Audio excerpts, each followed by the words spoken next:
So my answer is it honestly depends on which kind of offensive talking about. Briefly, if we're talking about curse words, I think people can deal with it. If we're talking about derogatory terms that are demographically offensive, we have to stop. I feel that people take everything way too seriously with how people speak. I mean, words only have power if you give them power. If you're offended by them, then it will offend you. But if you just pull it off the shoulder. Adding on to that, I guess some people take certain topics a little bit out of perspective. They don't really focus on the issue, and they just add stuff on it to make it, I guess, dramatic, or they don't really focus on what the real problem is. They just like throw words out there just to add on to it. I don't know. I just agree with everything they say. It's like, especially what Kieran said, where you have words and like only if you give them power, that's really what they mean. Because a lot of people take words out of context that don't mean anything at all. But I believe that society shouldn't take things so personally. After all, what's the harm in a word unless another person empowers it? See, if we empower a word, okay, then we give it life, we give it meaning, and then it takes on a personality of all its own. I mean, if they want to do it, I mean, there shouldn't be a set precedent of what the word is or who it is. I would say that makes the words offensive is how the recipient interprets it. That's really all it was. I mean, obviously, you know, when you're communicating with another person, especially face to face, if you were to say something in a joking, then both people could assume that that was just a joke and it just goes on. Okay, but if I'm in a different sense, I'm showing anger, so I'm giving life to the word. Okay, so on either way, the recipient is going to also read my body language and how it comes across. So even though the words may not be used to hurt another person, it's actually the tones and the motions behind it that give it life as well. Therefore, the recipient interprets that as either a positive or a negative response. But the thing is that it's the emotion behind it. That's what's important. It's not important the words that we say, but it's how it's affects people. You can mention whatever word, whatever definition there actually is behind it, and that could mean nothing after some person is actually hurt. So, I guess what generally people can find offensive is sometimes when I curse. I guess I have a bit of a potty mouth sometimes. Try to censor myself on the radio like we all do, because we're family friendly.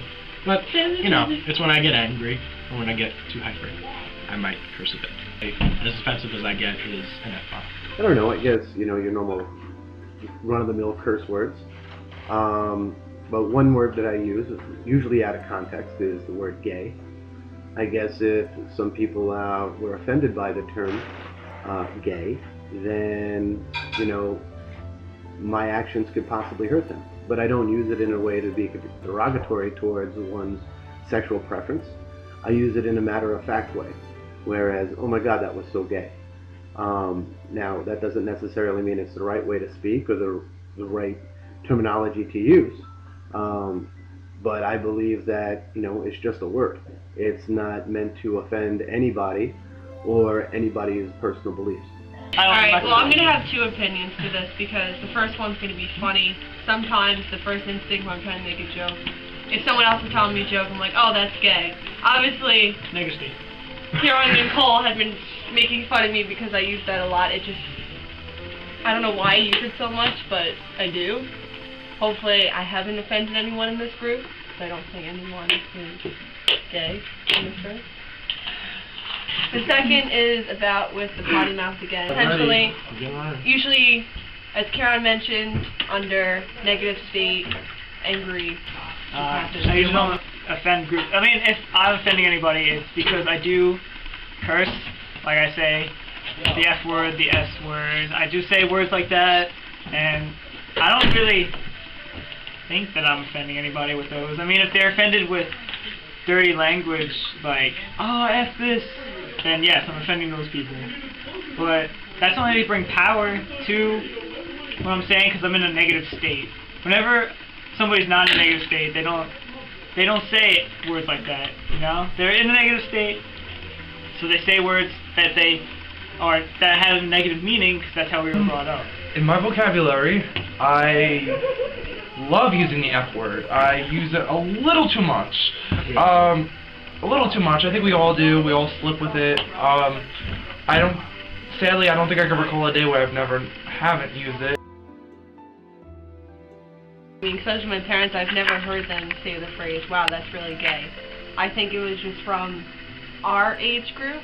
Yeah. I think they use it as a joke to be funny, and it got overused, and I guess over time I found out about that phrase, and it just, I don't know, like I said before, I don't do it intentionally. It's just like, if someone has a suggestion, I'm like, wow, that's gay. Like, in other words, it's saying, like, instead of gay, like, that's, you know, not the best idea, could be better, so something like that. And when we were in elementary school, right, and, you know, that was the first time I started hearing that word. I didn't know what it meant, but it was always a negative thing.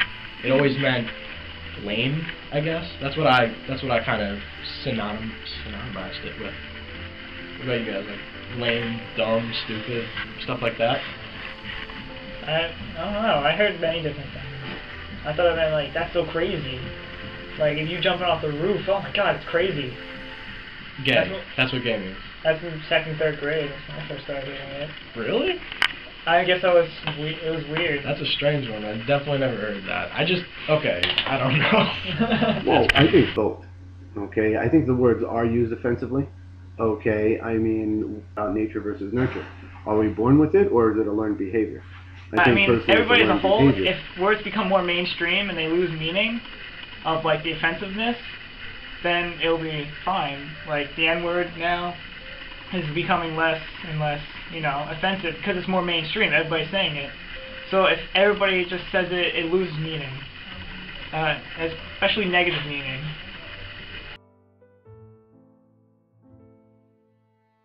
You said there's terrible words. Why are we using them then? Why should we use them? Why is it okay that we use them? I would say that it had to change. Do as we changed the meaning of words. Okay. Another scenario I can bring up outside of using gay is black and African American.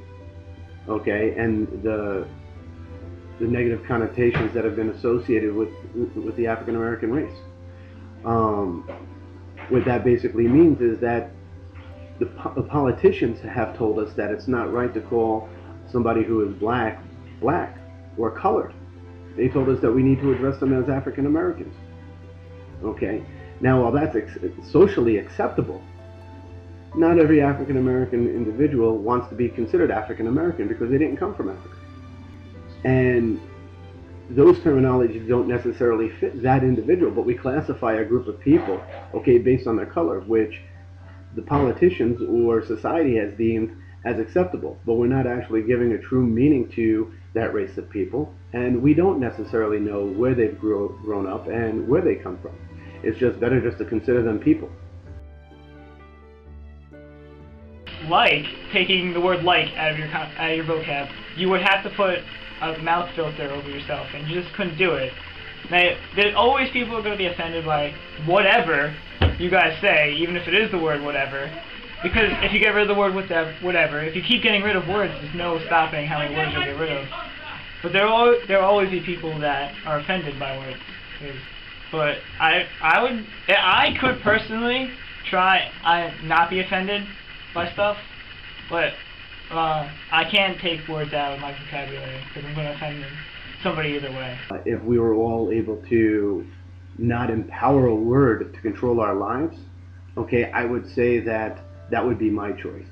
But in the harsh reality of it is we need to be told what to do, so we would actually follow the rules, okay? And if you leave it up to us to actually create our own, then, you know, we're subjected to our own faults. And unfortunately, not everybody shares the same views and opinions. And that's really where the is that there is no such thing as an easy ultimatum to make. There's no black or white in this world. It's always a trade-off, and there's always the middle ground. There's no extremes, right? So what it is that there's always going to be people that will be offended. And you can't just stand in front of that person, and he's hurt by what you said. You can't just tell him, suck it up. I mean, people are going to be offended, but, you know, it's taken to another extreme. Power of these words. People intrinsically give power to words, because that's how we communicate. So that's what's like what's the word, unique to humans, is that we can communicate through words, and we don't just say words meaninglessly, we put meaning behind them.